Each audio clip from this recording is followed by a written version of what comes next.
Let's take a look at a few verbs and what they look like in the Perfekt.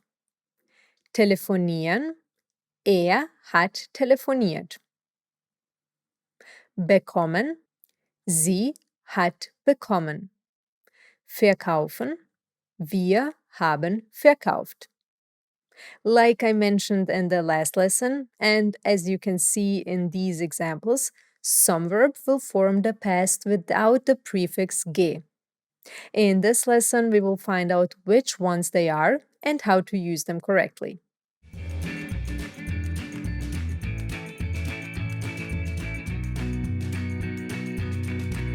So, although we learned that to build the perfect, verbs will put the prefix ge in front of them, or in the case of separable verbs between the two parts that separate, there are some verbs that will not follow this rule. Luckily, you can recognize these verbs by the specific prefixes or suffixes they use. So here they are. Verbs that will not form the perfect with the prefix ge will have one of these following prefixes in the infinitive form. Be, like besuchen, to visit, hat besucht. See, no prefix ge, not at the beginning, not anywhere. We will still put the ending at the end. T for regular verbs, en for irregular verbs, but no ge at the beginning. Ich habe meine Großeltern besucht. Or another verb, bekommen, to get. Ich habe von ihnen ein schönes Geschenk bekommen. Emp, like empfehlen, to recommend.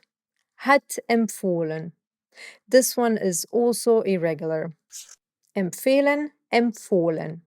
You will learn more about the irregularities of verbs in the past later on, but for now on, just try to remember the forms of the verbs we learned so far.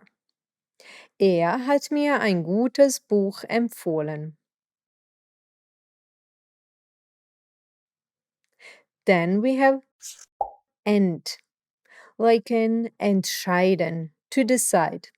Hat entschieden. Wir haben uns noch nicht entschieden. Or entschuldigen, hat entschuldigt. Apologize, apologized. Ich habe mich bei Ihnen entschuldigt. Er, for example, erkennen, to recognize. Hat erkannt, recognized. Ich habe dich überhaupt nicht erkannt. Or erklären, to explain.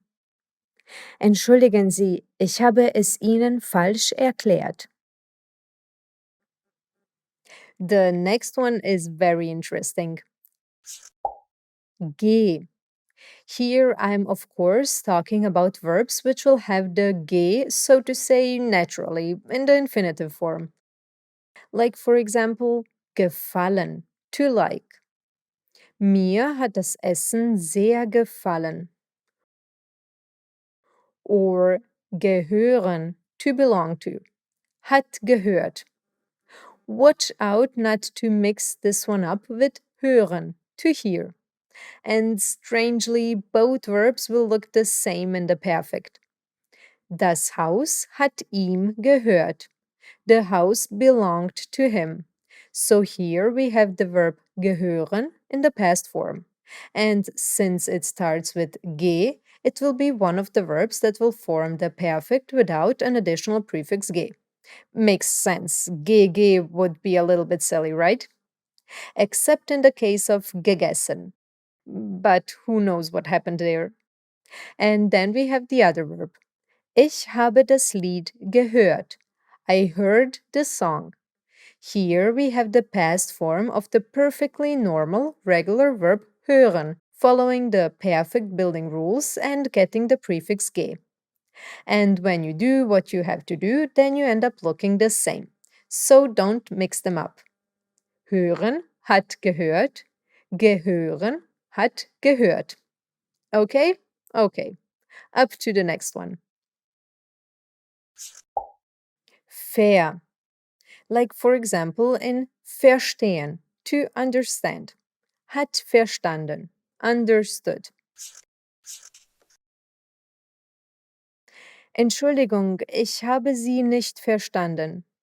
Excuse me, I didn't understand you. Or verkaufen, to sell, hat verkauft. Sie haben Ihr Haus verkauft. And the last prefix we will mention is zer, like in zerstören, to destroy, hat zerstört. Zum Glück hat das Erdbeben unser Haus nicht zerstört. Luckily, the earthquake did not destroy our house. And you can learn the interesting word for earthquake here, Erdbeben. As you could see, there are many prefixes that will have the verb not getting the G in perfect. Be, emp, ent, ge, ver, zer, er. To make it a little easier to remember, I try to make a mnemonic sentence with all the prefixes, and it could maybe help you remember it a little easier. So, like always, the sentence is a little silly. 0 German errors became very entertaining. 0 German errors became very entertaining. So you can imagine that no German error is ever very entertaining. I told you it will be silly. Of course, this is just a little help and you don't have to use it. Or you can if it helps. And if you come up with another funny Mnemo sentence, please share it with us. I'm always interested in your ways to remember something.